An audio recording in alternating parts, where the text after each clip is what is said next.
Okay, sorry about that. But yeah, I don't have a computer or anything like that, so the only way for me to even make these, even attempt to make these kind of recovery videos or whatever you want to call them, is gonna have to just be through my phone. Um, but yeah, I'm just now able to get out of bed, and I mean, I'm 27 years old. I started drinking when I was 22, around the time that I got married, and it wasn't because you know she was a bad wife. It just it starts out like everything else. Well, I've talked to a lot of alcoholics, and it always starts out like you just do it for fun. You might buy a six pack and drink it and have fun with your girlfriend or whatever. But I mean, that's a pitfall to recognize. I mean, definitely not something that you can do daily, in which at the time I wasn't doing it daily. But then once we moved in together, um, we would get into small arguments about stuff, and then I would leave the house. My main thing was that I would leave and then go drink. And you know eventually I stopped drinking beer and I started drinking hard liquor, um, just because I started gaining weight, and I didn't like that weight gain, and the liquor gets you drunker quicker. I mean, I guess it rhymes for a reason. I don't know. But yeah, I mean, I think about uh, the worst part about it, I think, is that my wife. I mean, there's more to the story, but and it wasn't any like physical violence or anything like that. Um, Definitely like some verbal abuse on my part, because I mean, when I'm blacked out drunk, I'm not thinking about what I'm saying. Um, it's like that song, uh, "My Own Worst Enemy." You know, um, you might I might call her a name or something, and then I'd wake up, she'd tell me about it, and then I wouldn't even remember doing it. And looking back, I just I feel so horrible. All I do, all I've been doing the past 30 days, and even whenever I'm not recovering from alcohol, I'm I'm uh, I'm thinking about it, and it's definitely it's really hard because she had a reason to leave me, and I didn't want to leave her. So for me, it was like, I had truly lost something. And again, it wasn't just the drinking. It's a long story. And if anybody ever wants to know, I mean, I'd be happy to talk about it. Um, but for right now, since I'm just starting these, I don't really want to get too much into the nitty gritty at this moment in time. But like last night, I just I just sat there and I laid on my friend's couch, and I just was unable to sleep whatsoever. I couldn't. Like I said, I haven't been asleep since Tuesday night. I woke up Tuesday. I had a couple. All I had on Wednesday was I had a six pack. And which is kind of atypical. I don't, like I said, drink beer. Um, but I was trying to wean myself off of it a little bit, but I didn't want to take it to the extreme where I'm drinking a six pack, on Wednesday, and then a six pack on Thursday, and so on and so forth. Um, and it's it's crazy, man. I mean, withdrawal.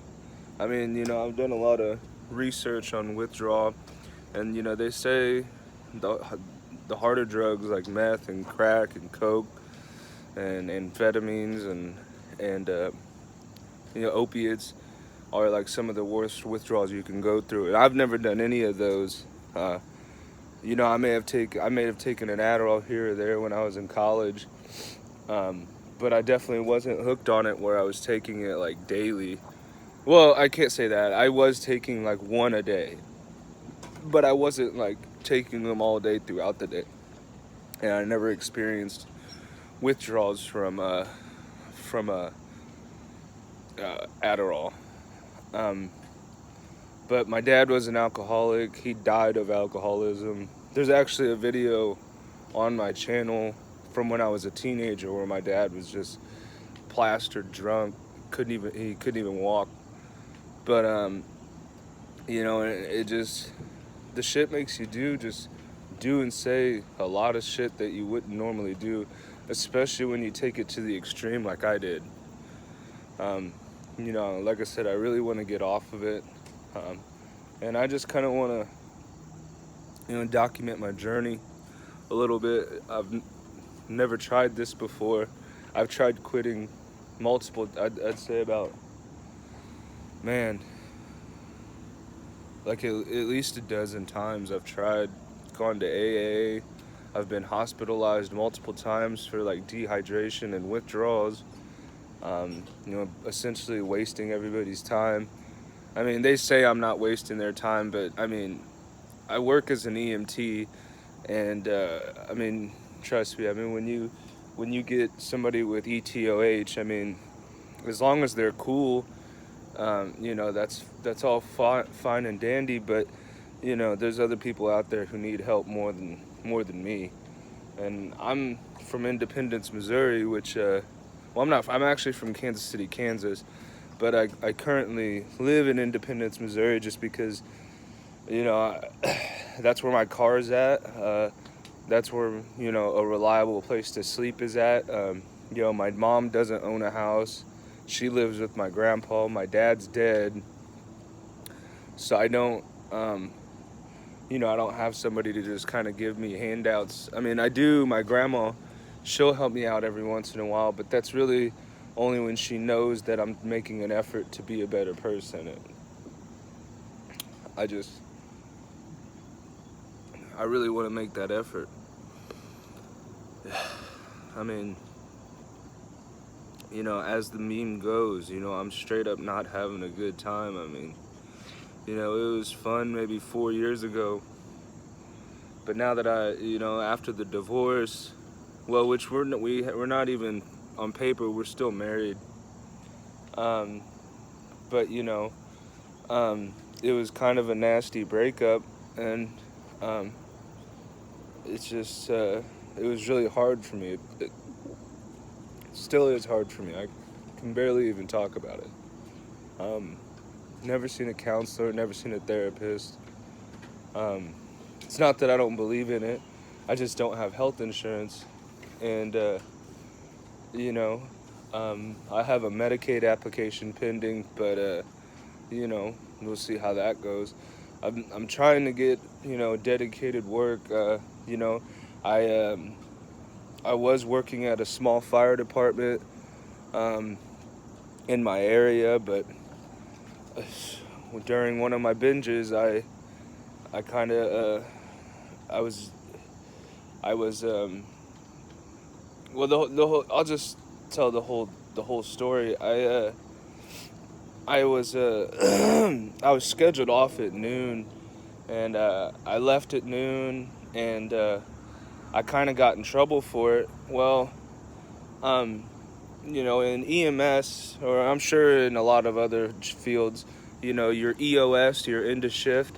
I mean, that's whenever you're supposed to be off. And, at the time I was working at these races later that day. So I only had about maybe a 5-hour window to go spend some time with my daughter before I had to leave and go work, be an EMT over at these races. Just kind of a little side gig I got. But my chief got mad at me for that. And in this field, your chief is more than just your boss. I mean, there's a chain of command, and, basically what he says goes. And, I got really upset, and I had said that he had a shitty secretary, which she's not. She's just she works remotely, and she's a good person. I have nothing against her. I've only met the lady twice, so and I told him that I quit, and that was just during one of those tirades, and so now I don't have that job there. I got a couple side gigs, um, working as an EMT up at KC Sporting, uh, and then I have another one where I'll be an EMT just like on job sites, like construction job sites and whatnot. Um, but I'm just trying to get something together. I gotta get my life together. I gotta get my tire fixed on my car. It's been sitting at my brother's house for like a week and a half, almost 2 weeks. So it's just, and I look at my friend's house. I'm here at his place, and he's got a really nice home. And I don't I could have that. I very well could have that, but I've robbed myself of all those opportunities. And I mean, it's not too late to get better, but you know, um, I've hurt a lot of people around me. I mean, emotionally, and nobody wants to see me like this. None of my family or friends want to see me all strung out on liquor, and none of my friends smoke or drink. Um, my brothers don't drink. Me and my mom are probably the only people that drink, and she doesn't really even facilitate my drinking. Uh, to an extent, if she knows that I'm coming down, and I ask her, hey, can you just get me like one beer just to kind of calm my nerves? She'll do that. But I mean, she's not gonna go buy me a half pint of liquor. At my worst, I wouldn't even say at my worst, because anybody who drinks knows that if your tolerance is 2 pints of liquor in a day, and you stop even for like a month or two, and then you go back, you can easily down 2 more pints in a day. I mean, your tolerance shoots right back up. I don't know if it's that way with other drugs. I've only ever smoked weed when I was a teenager and drank alcohol. So I've never done any other drugs, but you know, weed and alcohol are completely different. When you stop smoking for a little while, your tolerance goes down. It's like when you stop drinking, your tolerance, it doesn't affect your tolerance at all. And so usually when I'm going on my binges, I'll drink anywhere from 2 to 3 pints of liquor in a day. And I'll do that for like a week. Right now I'm coming off of about a I don't know, maybe 6 day long binge. And it's different almost every time. I've had it worse where I get like really bad chills and stuff like that. But right now it's not that bad. I mean, the insomnia is really bad, and the anxiety is pretty debilitating. But that subsides after a couple of days, and it gets replaced with motivation and trying to do better. So that's one of the reasons why I want to start making these videos. I don't want to keep them too long, at least like under 15 minutes or something. But that's why I want to make these videos for myself, so that I can physically see the changes the positive changes that I'm having on myself. I don't know what else. I've tried a lot of different things, and it's there's nothing wrong with trying something new that's positive. I don't mean that like replacing a drug with another drug, but trying something new that's positive is always a good thing. But so yeah, I'm going on day 2, and I want to make it a month, and then kind of post videos along the way, and then once I do that, then I'll just shoot for another month, and then just baby steps, one day at a time. I mean, for me, it's almost like it's 1 hour at a time right now. You know, once I hit that 48-hour mark, uh, you know, here in about 5 hours, uh, I'll be, like I said, at that 48-hour mark, and those withdrawals will start to subside. The 72-hour mark is really whenever all that stuff kind of goes away, and um, you know, I'm just motivated to do better, um, and that's just you know, I want to be a better EMT. I want to eventually get my fire certifications. Um, I was working towards that at that small department I was at, but I kind of just pissed all that away. So,